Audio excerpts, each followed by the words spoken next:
Hi. I'm a little bit late. This is our regular time of going live at 11:30 a.m. on East Coast time on Thursday mornings. And the reason we're late is because that go live didn't actually click. But we're here now and I'm excited to talk to you.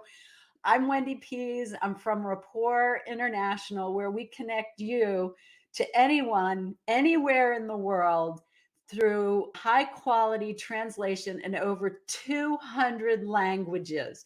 So I'm happy that you're here today because we have a very exciting topic. We're going to talk about marketing translation. Now, there's all kinds of translation. You can have highly technical, you could have patent research translation, you could have clinical trials, all different types of translation that you want to have the right person doing. Okay, so we're going to boil into marketing translation and just look at the different ways and the risks of the different kinds of translation you can get. You could have machine translation do it. That's like using one of the services that you put the automatic plugin in and it automatically translates. You could have an employee or a distributor do your translation. You figure they know the industry. You could ask them. You could go to Upwork or Fiverr and find somebody cheap and fast that can do it for you. You could ask a friend or family member that's bilingual and they can do it, or you can go to a professional. Now, you know, I'm going to have an inherent bias about you going to a professional, and I'm going to explain why from real life examples we've seen. Okay, so first off, if you have machine translation do it. It is not to the quality that it can handle marketing translation. Marketing translation, you're really trying to connect with that audience that wants to buy from you. And if you have an English, if you have typos or you have things that don't make sense, or it's not smoothly written, you know how quick buyers are going to just click away from your website or laugh at your brochure, your user manuals. They're not going to take you serious. And an example I love is the tagline from Mazda's. They came up with this tagline called Jinba Ite. And when I first put it into Google Translate, it came back with danger. So I was like, oh my gosh, if their marketing person had used machine translation to translate their tagline, they would have had, drive a Mazda for the danger of it. It definitely wouldn't work. A couple months later, I put it in and it just had Jinba. And today I thought, oh, I'm kind of curious as to what it can say. So just today before I recorded this, I put it into Google Translate and it came back with man and horse. So still not a good tagline. So that gives you some of the examples, some of the problems you can run into with machine translation.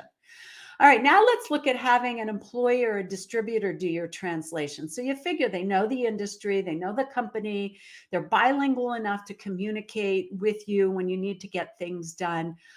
The risk here is that they're not fully trained.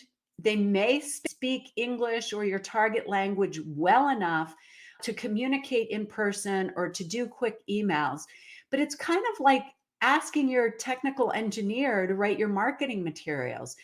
There is a certain style of marketing that needs to be captured, and doing the translation, you've got to have the right person. Now, if you listen to the Global Marketing Podcast, you may have heard episode number 25 with Zach Selch, who's an international sales expert. And he talked about a client that he worked with that used the distributor do the translation when they were going into one of the countries in South America. The translation was so bad, it set them back 2 years in entering that market. So even though it seems like it's a cheap and reasonable resource, you can run into problems with it. If you do your translation or have had that done, you want to make sure to go to a professional translator, which I'll talk about in a minute, to have them review it and track any changes or edits that you'd have them do. Okay, so how about Upwork or Fiverr? Cheap resources, they're putting themselves out there, but you have no way to screen and know whether it's a good translation. Anybody who feels like they're capable of doing it, there's no quality control, there's no satisfaction guarantee on quality. You're taking a risk on deliverable time. So you could luck out and get a really good person, but you're not quality control that you're going to get when you go to a professional. Back on the Upwork and Fiverr too, the example that I wanted to talk to you about was we got a translation in that they asked us to edit, the client did. And it was medical documentations, and they were talking about medical aids. So, like canes and crutches and the stuff that is going to aid you with mobility. And whoever had done it had translated as AIDS the disease. So our professional translators were flipping out over this. They said it's just the wrong use of the words. So you've got to make sure that the person who's doing your translation is fully bilingual and understands the culture in both languages, and that they're only going into their native language. Okay, friends and family. So you know them a little bit better than somebody you'd find on Upwork or Fiverr. The risk here is, do you know how well they know the language, and have they been trained as a professional translator? Somebody who's professional will come back and ask you if something's not clear. So they'll say, it's written here, but I'm not sure, what it's referring to, or it could have a double meaning. One that I saw was that, I love this example, the hospital was talking about it's all about getting better. And the translator wrote, it's all about the hospital getting better in person. And the editor, we were doing both internal, and the editor came back and said, that's accurate, but I don't know if it's about the hospital providing better services or if it's about the patient getting better. So it's all about getting better in English could refer to both the hospital getting better and providing services or the patient about getting better. So a friend or family member may not know to question these things and bring them to you. We had another situation where somebody had had high school Spanish and felt like she was comfortable going into Spanish, and she changed the message. And luckily through our process, there's no additional change, that if you have somebody review it and then send it back to us, we'll tell you whether we agree with the edits or not. Because this one, the meaning changed, and we could go back to our client and say, well, this is what the original said, and this is what the translation said. It's not wrong, but it's not an accurate translation. And then they can deal with how they want to handle it, so they know it's accurate. You can get away with that in speaking, but you can't in writing. And so we've seen some of that and had to clean it up and just say, this is how it would be more grammatically correct. Okay, so why a professional? Why am I talking about a professional? These are some of the things that they're trained on. Number one, they have training in translation. If something is not clear, they know to come back and ask for an explanation till it's clear, and then make sure that it's translated accurately. Now, we found all sorts of incomplete sentences or wrong dates or wrong numbers in the original material, and we've taken that back to the client so they can fix the original one and then have the translation be accurate. Okay, another suggestion is to write in clean language. And so marketing has a lot of fun with playing on words like got milk, or eliminating other words, or doing funny things, or making innuendos. For translation, that doesn't work.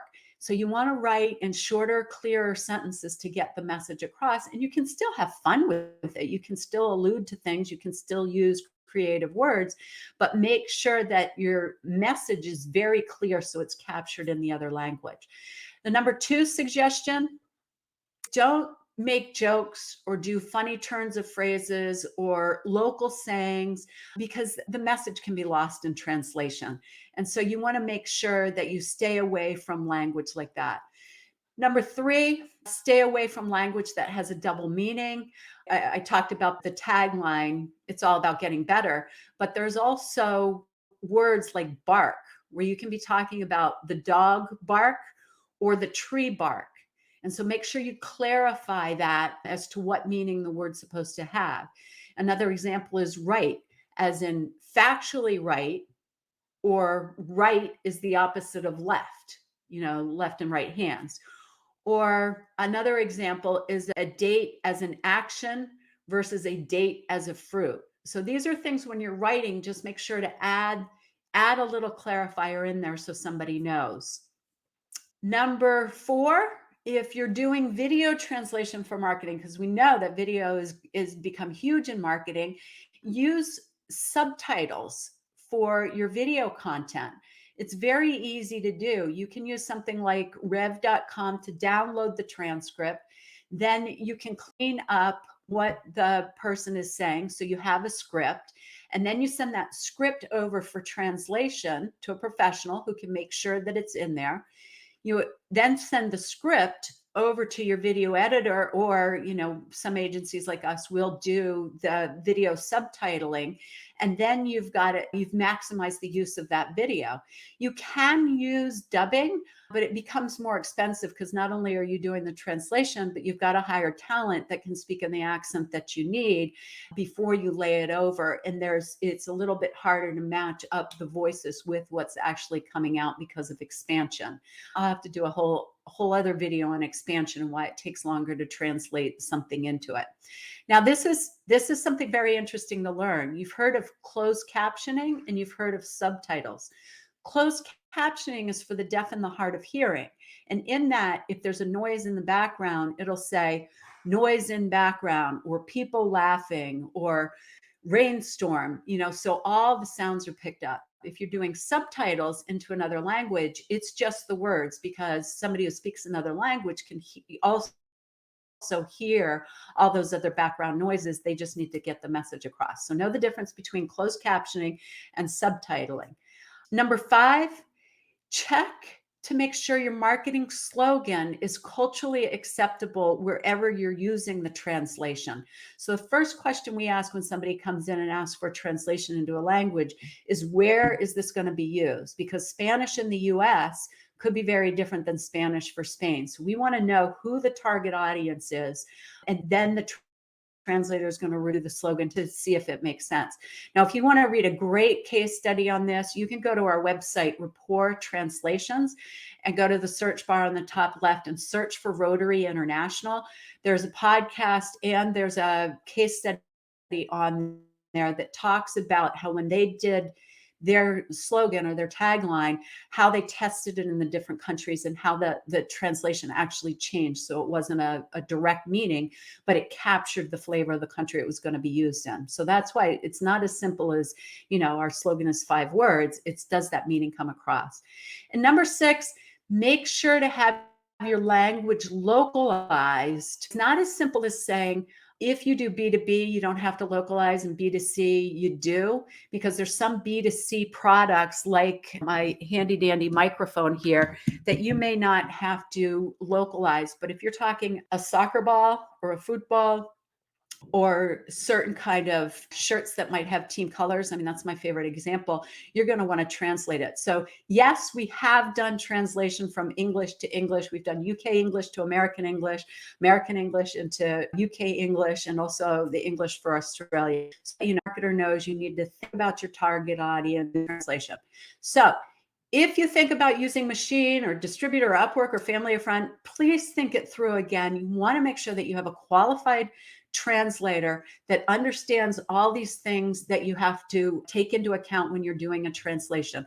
A lot of the ones that we're working with have masters and PhDs in certain subject matters, and they're fully bilingual, so they can make sure that your message is accurately portrayed across. If you have a translation already done, send it over to us. A lot less we can edit it if it's a good translation, if it's starting out. So I really hope that this helped you in understanding about marketing translation. If you want to learn more about marketing translation, go to the podcast called The Global Marketing Show. Just search Global Marketing Show online, and you can stream it from our website, or you can go to Spotify or Apple, or I think Amazon carries it, any of the podcast show places, and search for The Global Marketing Show, and you can listen to Zach Selch on episode 25, or lots of other episodes of global marketers talking about their experience. It's fabulous experience shares. Thanks so much, and we'll talk to you next Thursday. Thanks for watching. If you enjoyed this video, please like it and share it, or you can keep watching. And don't miss out on new posts by subscribing to our channel. And if you want to talk to Rapport International about all your translation and interpretation needs, or about growing your business into new markets, use the link below for a free 30-minute consultation.